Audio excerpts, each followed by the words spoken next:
Do you get a spring break? Whether you just get a long weekend over Easter or maybe you get a whole week in March or April, it can be hard coming back to school after even just one extra day off. What I wanted to do in this video is to share with you an easy lesson plan and some simple activities you could do. That way you don't have to think about what you're going to do when you go back to school while you're on break. Let's get right into it. Hey, my name is Ashley, aka Señorita Spanish, where I provide easy-to-use resources to save you time and energy while you're lesson planning.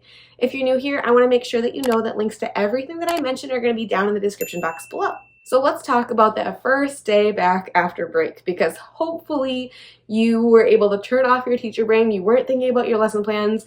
Maybe that grading that you brought home thinking that you were going to do it just stayed in your backpack all weekend and you didn't actually get anything done, which is great. That's excellent. That's what break is for. But now you're thinking about tomorrow and you're going, oh, I don't want to. That's what this video is about. Something that you don't have to stress about. So usually when I go back to class, I like to start off with our usual routine, which is the start of class routine. And I have a video where I detail that here, but it's basically a quick check-in, calendar talk, and weather talk. For the first day back after break, I don't do such a quick check-in. We do calendar talk and we do weather talk just like usual, right? So we're getting back into our routine, but instead of just the quick check-in, we're gonna dig in a little bit more to how they are after having that time off. Now you could do any weekend chat activity, of course, and I have a video here with a whole bunch of different ideas for you. Sometimes after a break, it's kind of fun to do something a little bit more seasonal, right? Maybe you want to do something a little bit springy. Depending on my own energy levels and how I'm feeling, I'll pick between two different activities. And I also take into account the actual class periods themselves and kind of their energy levels. Like my first period's energy levels are almost always different than the class period that comes back after lunch, right? You know this, teacher. You probably have experienced the same. So depending on your energy levels and the energy levels of your students, here are two options for you. The first option is a write and draw sheet. And it's pretty simple, right? This one has some sentence starters on there for them. It says yo fui, yo visité, right? And there's space for them to illustrate as well. So they're gonna complete the sentence and illustrate what they did. I have a few variations on this where some of them are question and they're gonna answer the question. Some of them are blank, so they don't have to answer a specific prompt. Like maybe they're gonna say, I didn't go anywhere. Okay, well you left school and you went somewhere, right? So that's an option. But this is the gist. So they're going to illustrate and talk about what they did in this write and draw activity. And this is obviously a pretty chill way to get back into the day.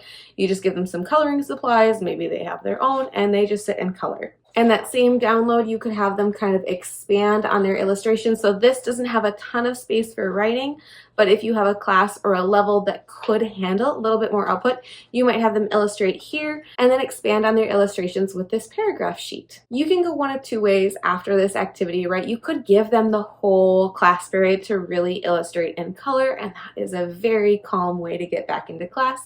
You could also, after they've illustrated and written, do a little bit of rotating, I don't want to call them presentations, but like a rotate and share where they're talking with their classmates about what they did and they can use their sheet that they've completed to support their speaking just in case they need it. The nice thing about this is that you could print the different options for your different levels. So like if you teach a Spanish 1 or a Spanish 2 and you teach a Spanish 3 or a Spanish 4, you could print off these options and use them for your different levels. Something else that I've done where I've had a class period that kind of had a pretty good mix of levels in it is I'll print off all of the variations and just let them choose and say, okay, grab one of the handouts or grab two or, you know, whatever you want to do as your instruction, and you just let them pick to kind of self-level.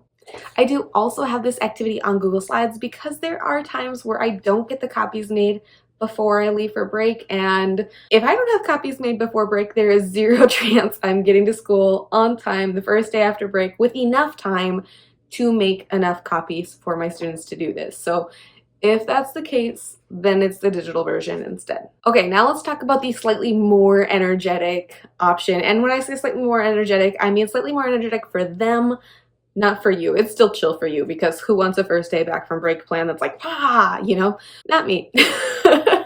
Maybe it's you, but it's not me. It's not these plans that I'm sharing. Anyways, the slightly more energetic activity for your students is a Find Someone Who. If you're not familiar with Find Someone Who, sometimes it's called Human Bingo, but it's like an icebreaker game, right? Students are going to walk around and they're going to find someone who completed the activities on the sheet. And this also has a couple of different versions, so maybe if you have different levels, or again, if you want students to pick and choose, you could. So this option here has the third person form. So what students would have to do is they'd have to look and see, okay, find someone who did their homework. So now they know, okay, when they're having conversations with their classmates, they're gonna have to form the second person. Did you do your homework? And if somebody asks them, they're gonna have to answer in the first person, yes, I did my homework. So that's a little bit more difficult. Another option is the sheet with the questions already created for them. So instead of find somebody who did their homework, it just says, did you do your homework? So they don't have to come up with a question, they can just read and ask the question. But in that version, they do have to come up with the yo form, right? They do have to come up with a first person form to answer it. The third scaffolded version includes the yo form on the answers for them. So it says, hiciste tu tarea, and the answer right underneath says yo hice, so they can use that and just practice in case they need that extra support. And then you can probably see all of them have kind of a visual support of some kind. So if, you know, they're not really comfortable with like la lluvia and they're not familiar with that, what that might be, there's kind of a little hint for them there in case there's some vocab on there that they're not comfortable with or they're not familiar with. So there's a couple of ways you can set up this activity in your classes, and sometimes it depends on the class and how much freedom they can handle, right? So option one is to just hand out the sheets and then let them loose. Say, okay, find somebody who, go on. And some classes handle that really well, and some classes do not. Some classes need more structure than that. So another option would be to just have a timer running up on the board, and whenever it beeps or dings, they need to find a new partner. So maybe you're giving them 2 minutes to have a little conversation, and then they're gonna go find somebody else. But it's still very free form. It's just one timer keeping them moving, so you know you don't have little clumps of friends clumping up and just talking to each other the whole time. If they need even more structure than a timer just up on the screen, you can have them sit in rotating circles or, you know, 2 lines. And so you are working with this partner. When that timer goes beep, that partner is going to shuffle along to the next person, and you're going to stay here and just talk to the next person who goes. That would be what I would call the most structured way to set up find someone who. And some classes really need that structure. Some you just hand them the sheet and you say, go ahead. You know which classes are which, and I bet you're thinking in your head, yeah. After they've done whichever version of the find someone who you're gonna have them do, it's nice to do a follow-up writing activity. This is just really simple. It just says, I found someone that, and then they're just gonna fill out who did what based on their conversation. So if they said, oh yeah, I managed to find somebody who did homework over break, you know, they're gonna write down Aiden did homework on line number 1, and they're just going to fill it all out for all of the information that they gathered. Down on the bottom half, there's a little space for them to write about their own break, and this is a nice way for you to have students share about themselves with you, so that way you can read and just kind of hear what they were up to and make those connections later on. So there you have it, 2 options for you to do right after spring break with your Spanish classes. One that's a little more chill with the write and draw, and one that's a little bit more active for your students who might be really excited to see each other after a few days off. Whichever option you choose is an easy option for you because it's just print and go and then let your students get right to whatever it is that you chose. If you're looking for more ideas for your Spanish classes, you might like my video here on Easter activities for Spanish class. I'll link it for you down in the description box below too. Thanks so much for watching. I'll see you in the next one. Bye.